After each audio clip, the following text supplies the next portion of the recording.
It's the homie GL from Beards and Bottles. It's your main man, pt.1. We here with our new sponsor, King Kongin. King Kongin. Listen, you know, I like to be outside. I be outside vibing, late nights, you know. Moving. Yo, I drink one sip of this, I'm good for the rest of the night. You vitamin B3, vitamin B6, what that, zero sugar? Zero.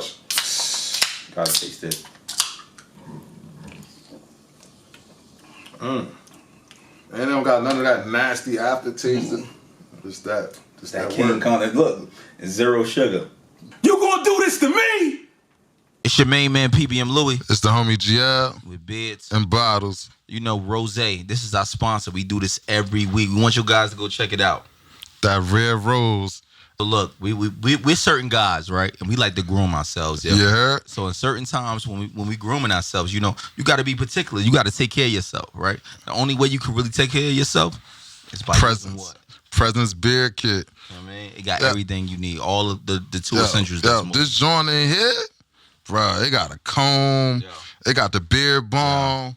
It got the beard bonnet. Show them the beard balm. They got the beard balm. Show them the oil. Show them the oil. They got the, oh shit, hold on. They got the dust bag. Everything got the beard oil. So it's a different thing when you're dealing with that. So comb. Presence is where it's at. You want to get your beard right. You want to get your beard together. You want to be able to sleep right. You want to be able to be good. You want to get the oil, the Nikes, the essence, the smell. You want your wife to be like, You know what I'm saying? Presence. Beard kit. Yo, use that special Beards and Bottles promo code. Use that now. 25% off. It's at the bottom of this. 25% off. Use the Beards and Bottles promo code. All right? So Presence Beard Kit. It's us. This NJ soup I just poured up with Beards and Bottles. You know, back then, New York, the hip hop really touched. Right. Hip hop wasn't accepted in the New York clubs.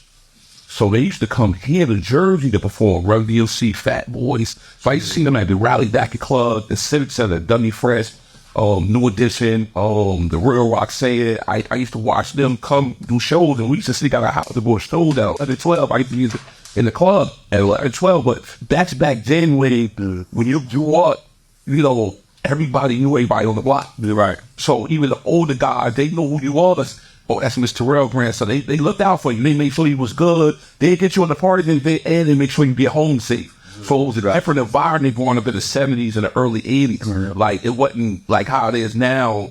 You know, I can say it was like, we called it neighborhood back then. Now we just call it hood. Yeah. Because you took the neighbor out of it. Yeah. Now, back then, the lady down the street could chest cow you. And you're not really going to say that. Like, you know what I'm saying? So I started that transition and going out with my brother, and that was the transition of me being a straight A student, seeing a different lifestyle I was a straight nerd. How old is your brothers compared to you? One of them is 4 years older than me, and one is 2 years older than me. So is this, let's say about 14, bro? Yeah, they was already out the house, still in my mother's car. Right. Like, with guys from Washington. So he wasn't fucking with no baseball already freshman year? No, I even freshman year, I dropped out freshman year. Yeah, I dropped out with freshman year. I had stopped playing baseball. I'm like 12 on 13. I'm really playing baseball more. I'm hanging out in Sandals and Napoleon. I'm clubbing. Like, I'm clubbing. My mom, she see the transition and she see what I'm going. She already knew my older brother in this, like, on hook. Like, what? I was a baby. Like, you know what I'm saying? I was a mama's boy. So she started seeing me transition, and she was trying to get a hold of me, but she couldn't. Because I'm out there. Rock Scoville lived down the street from me. I said Rock with the caddy, with the Trues of Old, the meat coach, them chicks. I'm like, how old was he at that time? Rock, he probably was about 18. Damn, he was the PTAs. Yeah, Rock was like 18 back then. And, dudes had Wranglers, the Trues of Old caddies, yanks to the floor. And the 80s? Yeah, this the 80s, man. This the 80s. Yeah. And what it was crazy because they lived down the street from me, and the Dailies used to live down the street from me. That's because Sheikah family. That's all she heard them. The Sheikah lady, yeah, that's their family. But that was the first time we seen Reed on houses. They was getting Reed at 81, 82. They was both their own families to boost. They sell everybody on the block clothes. And if race company, Reed, the housings come out with big ass guns, just like 82, 83. They tell me they have the gun. They tell them what, like You know, and back then, that was, you know, you could look at it now, but back then, that wasn't what was, well, it seemed like that, you know what I'm saying? Yeah, right. Anybody got guns down. Yeah, back then, you like, they coming out with rifles, oh, I ain't going to get but we already knew it was, they came from North, they came from the private, they was active out there, you know, they was over, us really different.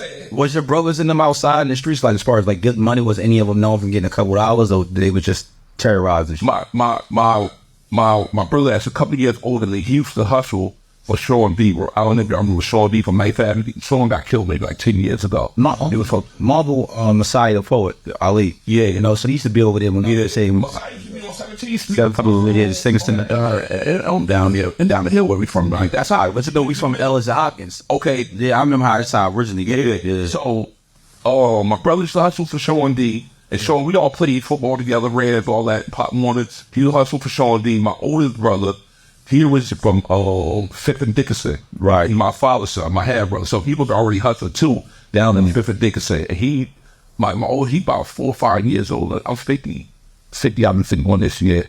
He, I think 56, and 56 this year, like a couple of days, part birthday, 56. He was already hustling on Fifth and Dickinson, like, you know, coming to the house. Like 5, 6 pair of sneakers, we're going down 10 L, said like afraid to say, and you know, we inspire me shit though. So now you dropped out of high school. What freshman year? What were you doing when you dropped out? Like, what was your means of making income? What happened was one of my friends, Snowy, he was in South Jersey, and he had moved from Violet up to East Orange. We went to school together at 7th grade. So 8th grade year, going to 9th grade, that summer, he was like, yo, come out, borrow me, get some money. At that point, I really wasn't hustling, didn't really know nothing about nothing. Had you ever hustled at that time at this point? No, I didn't hustle until he introduced it to me at 8th grade. Okay. Me and graduated 8th grade, and we was out that summer. And he was black? He was black. Yeah, Snowy, Noel. And then he was from Violet. But he was like a year older, but he was advanced for his age, right? Like, he was already out. I get it. That's what when I was younger, that's what I was the advanced. You were working role game. Yeah, he was advanced already, and people like, come to South Philly, think it's so money. Like, huh? He was like, yo, we go down there. So, I went with him. I ain't know no spot. I ain't know none of that. I ain't have his bag up, none of that. I went with him. I think it was an Alice or something. Went with him. We went down there. It was a long ass project. It was like the project like Little City Short, the short build. Yeah, but the distance was crazy. But the distance was crazy. Like one long driveway, and everybody was hustling on the street. That sound like some playing field. Yo, it's very crazy. Come through with everybody just out there with the pack home. So he showed me how to bag up and everything. And at that time, they was selling like, might have been like 30s or 40 pieces while we was up here selling like in the bottles? No, it was baggies. So they say he had the baggies back there. So that was the first time he ever smoking weed with hell. He introduced me to a lot of and you know, I turned out 13 years old at this time. Yeah, you know what I'm saying? We're 14. Yeah, so we went down there, be hustling. He showed me how to do this, how to look out for police and some of the other. He leaving me out there because he going off and he moving with chicks and everything. So he leaving out there. I'm doing my thing. So we were down in maybe like 2 weeks, and it was time to be ready to go back to school. I'm back up. So his cousins dropped us up. I still had a little bit of stuff on me. He had stuff on him. Yeah. We get pulled over on exit 7A in Brunswick from my state troopers. Yeah. They pull us out the car. I mean, non. Nah, it's not Eddie. Yeah. We get pulled over by the state troopers, and they like, we young, they look at it like, we out my friend. So they explain that's my little nephew. They go back to school. Now they got us out of the car. I'm so scared. My right leg shaking. I can't sit out my right leg from shaking. I'm trying to hold it like, everybody know it's just going down the wild. But how are things? They find the hippies. They find the hippies, and it was like, yo, we got back drugs. They ended up locking us up, taking us to the balance. We juvenile, so they don't put us in the cage. Now, mind you, I still got the stuff in my pants. Yeah. So his cousin says, yo, I'm handcuffed to the little bitch. Like, got stuck in my head. You got, because they came and told them, no, y'all about to go because all they got nothing on you. They found my man's, they found his, Noel, they found his, Snow, they found his. They was like, we won't let y'all go because all they got nothing.